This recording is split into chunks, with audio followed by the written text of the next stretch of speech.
මං පොඩි කාලේ මගේ තාත්තයි අම්මයි වෙන් වෙනවා. පස්සේ මම යනවා ඉන්ටර්නෙට් සමාගම් කීපයක රස්සාවක් ඉල්ලගෙන. ඒ එක සමාගමකින්වත් මට රස්සාවක් දෙන්න කැමති වෙන්නේ නැහැ. මොකද මට ඒකට සුදුසුකම් නැහැ කියලා උන් කියනවා. මං අන්න එදා තීරණය කරනවා මගෙම කියලා බිස්නස් එකක් කරන්න. මම ව්‍යාපාර දෙකක් ආරම්භ කරනවා. ටෙස්ලා සහ ස්පේස් එක්ස් සමාගම්. ඒ සමාගම් මං දියුණු කරනවා.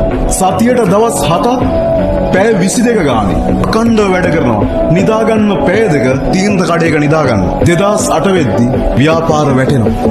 මගේ ව්‍යාපාර බංකොලොත් වෙනවා. ව්‍යාපාරයක් ආරම්භ කරනවා කියන්නේ හරියට පොඩි කාලේ ඉඳන් ළමේ කණ්ඩ බොණ්ඩ දීලා ඇති දැඩි කරනවා වගේ වැඩක්. මං හදපු ළමයි දෙන්නගේ එක්ක ළමයෙකුට මැරෙන්න දෙන්න මට හැකියාවක් නැහැ. මං ඒ වෙලාවේ තීරණය කරනවා කමන්නේ මේ සමාගම් දෙකම එකට අරගෙන නැගිටිනවයි කියලා. එයාගේ වචන වලින් කියනවා දෙවියන්ට ස්තුතිවන්ත වෙන්න.